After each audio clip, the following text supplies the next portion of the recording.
Jordi Amat kembali lagi, siap geser Jai Idzes kapten timnas Indonesia di laga lawan Bahrain.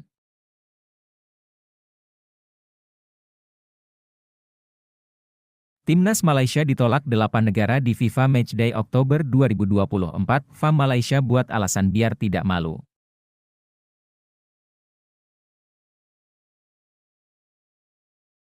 Cina blunder pilih venue pertandingan, timnas Indonesia justru diuntungkan.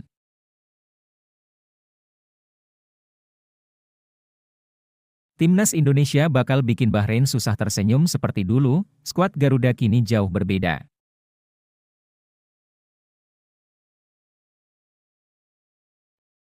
PSSI sebut timnas Indonesia tidak mempan diancam Cina di kualifikasi Piala Dunia 2026.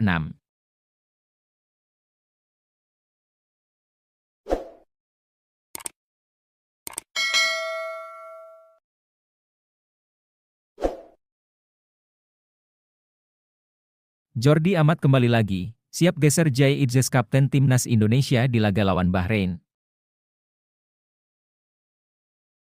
Jordi Amat berpotensi menggeser Jai Idzes sekaligus menjadi kapten timnas Indonesia saat menghadapi timnas Bahrain di matchday ketiga grup C kualifikasi Piala Dunia 2026 zona Asia yang dilangsungkan di Bahrain National Stadium, Kamis 10 Oktober 2024 pukul 23 waktu Indonesia Barat. Semenjak menjalani debut bersama timnas Indonesia pada Desember 2022, Jordi Amat tak pernah dicadangkan Shin Tae-yong. Mantan pemain Espanyol itu selalu dimainkan sebagai pemain inti dan cuma 2 kali tidak main penuh 90 menit. Oleh karena itu, Jordi Amat berpotensi bermain sebagai starter dalam pertandingan besok lusa. Pemain 32 tahun itu bisa diperankan sebagai bek tengah dalam pola 3-4-3. Jika dinilai pesaing Jordi Amat di posisi bek tengah sudah terlalu banyak, mantan pemain timnas Spanyol kelompok umur itu dapat digeser ke tengah, berduet dengan Tom Haye. Satu yang pasti, jika Jordi Amat dimainkan, otomatis dirinya menjadi kapten timnas Indonesia, menggeser Jai Idzes yang menjadi kapten di laga kontra Arab Saudi dan Australia. Secara strata, kapten timnas Indonesia ditempati Asnawi Mangkualam, disusul Jordi Amat dan Jai Idzes. Melihat konsistensi penampilan yang ditunjukkan Sandy Walsh di laga melawan Arab Saudi dan Australia, dirinya lebih mungkin diplot sebagai pemain starter ketimbang Asnawi Mangkualam. Alhasil, Jordi Amat naik pangkat karena berstatus wakil kapten. Dimainkannya Jordi Amat di pertandingan besok lusa memang menimbulkan pro dan kontra. Kubu yang pro menilai pengalaman Jordi Amat bermain di level tertinggi sepak bola Inggris dan Spanyol masih dibutuhkan timnas Indonesia. Di sisi lain, kubu yang kontra menilai Jordi Amat sebagai raja blunder yang kerap merugikan skuad Garuda. Jordi Amat pernah membuat gol bunuh diri kontra timnas Irak, menjadi penyebab timnas Indonesia dibobol Filipina di matchday kedua grup F kualifikasi Piala Dunia 2026 zona Asia, menjatuhkan Ayase Ueda di kotak penalti saat melawan Jepang hingga terkena kartu merah kontra timnas Irak. Sekarang menarik menanti formasi apa yang diturunkan Shin Tae-yong. Harapannya hasil positif bisa didapatkan timnas Indonesia dalam lawatan ke Bahrain.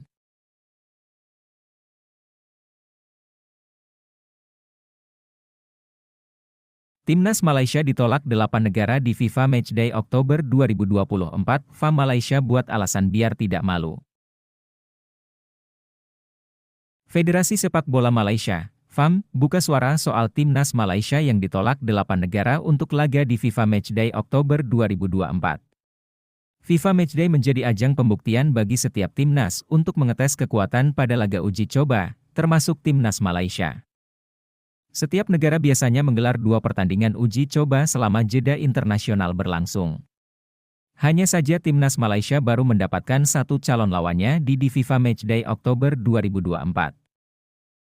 Timnas Malaysia hanya menghadapi tim peringkat 95 dunia, Selandia Baru di Auckland pada Senin, 14 Oktober 2024. Dikabarkan, timnas Malaysia sangat kesulitan mencari lawan. Menurut laporan media Malaysia, Berita Harian, ada 8 negara yang menolak undangan bertanding melawan timnas Malaysia. Adapun negara yang menolak ajakan Malaysia, 6 diantaranya adalah negara Oseania yakni Kepulauan Solomon, Fiji, Tahiti, Kaledonia Baru, Vanuatu, dan Papua Nugini. Sementara dua tim yang menolak lainnya tak dijelaskan dengan pasti oleh berita harian. Tak ingin kabar penolakan tersebut tersebar luas, pihak FAM akhirnya pasang badan. Wakil Presiden FAM, Datuk Muhammad Yusof Mahadi menjelaskan alasan mengapa Timnas Malaysia hanya melakukan satu laga uji coba. Menurut Datuk Muhammad Yusof, penolakan tersebut karena calon lawan Timnas Malaysia menggelar serangkaian laga kualifikasi Piala Dunia 2026 zona Oseania. Kita coba dapatkan dua lawan tetapi saya akui ada beberapa kesusahan terutama selepas pasukan membuat persiapan masing-masing, jelas Datuk Muhammad Yusof Mahadi dikutip dari berita harian. Mereka tidak tolak tetapi mereka ada komitmen lain yang mereka buat untuk kepentingan tim mereka sendiri, tambahnya. Yusof menegaskan masalah utamanya bukan dari Timnas Malaysia. Hanya saja para lawan yang akan dihadapi Harimau Malaya ternyata sudah terlebih dahulu memiliki agenda untuk menghadapi negara lain. Sebagai gambaran, tiap negara hanya menjalani satu laga di kualifikasi Piala Dunia 2026 zona Oseania. Namun rentang jadwal bertanding negara-negara tersebut adalah pada 10 hingga 12 Oktober. Hal itulah yang menyebabkan Malaysia sulit untuk mendapatkan lawan di kisaran tanggal 10 hingga 11 Oktober. Alhasil, Malaysia memilih tanggal 14 Oktober 2024 dengan melawan Selandia Baru. Itu pun Selandia Baru lebih dulu bertarung lawan Tahiti pada 11 Oktober di kualifikasi Piala Dunia 2026 zona Oseania. Kita paham masalah ini dan sampai kita akan dapatkan lawan di bawah kita untuk sekadar dapatkan aksi persahabatan pun susah juga karena mereka ada jadwal tersendiri yang bersesuaian untuk mereka. Jadi kesusahan itu daripada pihak lawan dan bukan daripada pihak kita, pungkas Wakil Presiden FAM itu.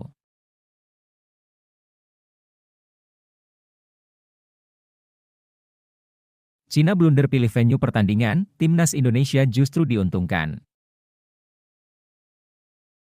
Tidak terduga, Timnas Indonesia disebut punya keuntungan karena akan tiba lebih dulu di Cina, ketimbang tuan rumah yang akan melakukan perjalanan lebih jauh. Timnas Cina akan menjadi lawan Timnas Indonesia pada 15 Oktober 2024. Federasi Sepak Bola Cina, CFA, memilih Qingdao untuk venue melawan Timnas Indonesia. Akan tetapi, pemilihan tersebut seakan jadi blunder tersendiri. Sebab, Timnas Indonesia dianggap malah mendapatkan keuntungan. Sebelum melawan Timnas Indonesia, Cina lebih dulu bertandang ke Adelaide, Australia. Seperti yang diketahui, CFA tidak mencarter pesawat untuk perjalanan tersebut, sehingga Timnas Cina butuh waktu lama untuk berangkat dan pulang. Akibatnya Cina bakal melakukan perjalanan 18 jam dari Adelaide ke Qingdao. Setelah menyelesaikan pertandingan tandang di Australia, dibutuhkan setidaknya 18 jam terbang dari Adelaide ke Qingdao, tulis laporan 163.com. Di sisi lain, Timnas Indonesia akan mencarter pesawat usai laga melawan Timnas Bahrain. Jadi, anak asuh Shin Tae-yong bisa langsung terbang ke Cina. Timnas Indonesia bertandang ke Bahrain pada laga ketiga. Karena perbedaan waktu, pertandingan mereka akan dimainkan setelah tim Cina. Namun menurut rencana PSSI, Timnas Indonesia mencarter penerbangan ke Cina sesegera mungkin setelah pertandingan, tulis laporan itu. Penerbangan langsung dari ibu kota Bahrain ke Shanghai memakan waktu 9 jam. Jadi Timnas Indonesia diperkirakan terbang dari Manama ke Qingdao memakan 10 jam. Timnas Indonesia berangkat lebih awal dari kami dan perjalanan lebih singkat. Artinya mereka akan tiba di Qingdao sebelum Cina, tulis laporan tersebut. Dengan ini Shin Tae-yong harus bisa memanfaatkan keunggulan ini untuk persiapan yang matang dan kondisi pemain lebih bugar.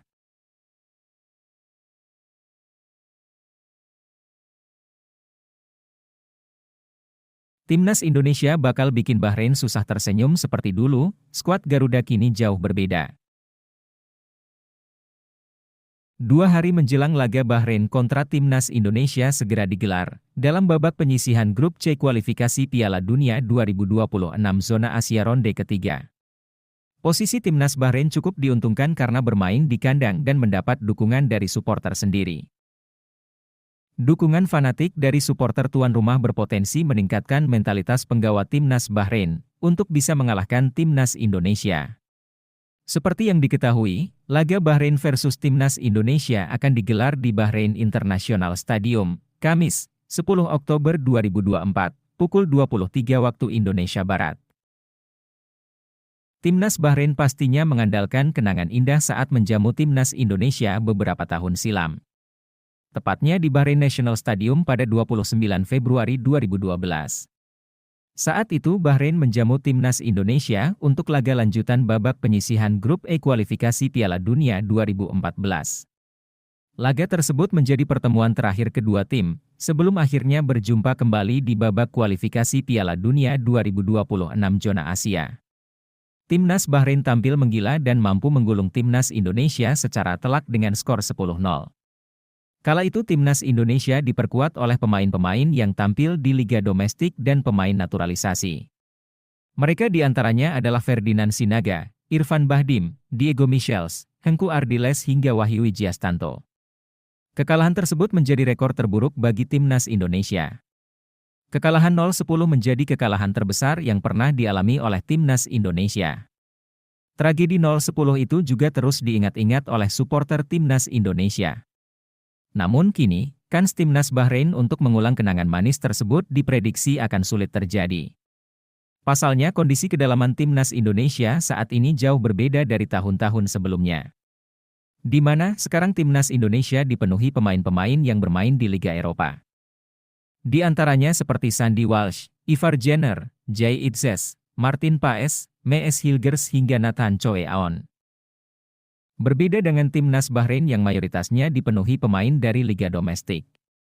Bahkan, Timnas Indonesia berpotensi membuat kejutan membuat Timnas Bahrain sulit tersenyum seperti dulu. Kejutan tersebut hingga kemungkinan bikin tuan rumah tumbang oleh Timnas Indonesia yang mayoritas dihuni pemain muda.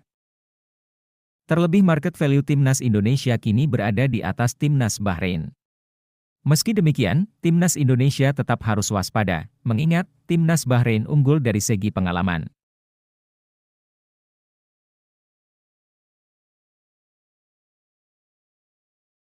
PSSI sebut Timnas Indonesia tidak mempan diancam Cina di kualifikasi Piala Dunia 2026. PSSI sebut Timnas Indonesia tidak mempan diancam Cina, jelang pertemuan keduanya pada 15 Oktober 2024, di Qingdao Youth Football Stadium. Sebelum bertemu Timnas Cina, Timnas akan berhadapan dengan Bahrain pada 10 Oktober 2024. Ancaman dari Cina itu diberitakan oleh media asal Cina bernama 163.com, yang memberikan tuduhan terkait naturalisasi dua pemain Timnas Indonesia, Mees Hilgers dan Eliano Rogers ilegal. Media Cina itu mengancam akan melaporkan proses naturalisasi Mees Hilgers dan Eliano Rogers yang dituding melanggar aturan. Jadi kalau ada sesuatu yang kira-kira akan mengancam, itu terbiasa dengan Yap Siwar, supaya paling tidak menekan pressure, mental pemain, itu hal biasa, tambah Sumarji, ditulis Selasa, 8 Oktober 2024. Federasi Sepak Bola Cina akan melaporkan ke AFC dan FIFA, mengenai proses naturalisasi yang dituding melanggar aturan tersebut. Aturan yang dimaksud adalah pelaksanaan pengambilan sumpah dan janji setiap warganegaraan Indonesia kedua pemain tersebut tidak dilakukan di Indonesia. Media Cina tersebut juga mengingatkan Timnas Indonesia apabila Mees Hilgers dan Eliano Rogers dimainkan melawan Cina, maka Federasi Sepak Bola Cina bisa melaporkan Timnas Indonesia ke AFC dan FIFA. Terkait hal itu, Ketua Badan Tim Nasional, BTN, PSSI, Sumarji, menegaskan tidak mau ambil pusing. Menurutnya, itu hanya psiwar Cina kepada Timnas Indonesia. Kalau yang demikian itu biasa. Jadi begini. Namanya, saya mengibaratkan ini adalah pertarungan gengsi sebuah negara, tulisnya. Lebih lanjut, Sumarji menegaskan, proses naturalisasi Mees Hilgers dan Eliano Rogers tidak ada yang salah sama sekali. Kedua pemain memang benar-benar memiliki keturunan Indonesia. Kan Eliano dan Mees kan benar punya darah keturunan kita, gimana sih? Kenapa harus dipertanyakan, kata Sumarji. Ancaman yang dikeluarkan Cina merupakan strategi mereka untuk melemahkan mentalitas Timnas Indonesia di laga kualifikasi Piala Dunia 2026 zona Asia. Saya kira, mereka saja yang mencari-cari supaya kembali lagi. Ini adalah taktik dan strategi mengalahkan suatu peperangan, jelasnya.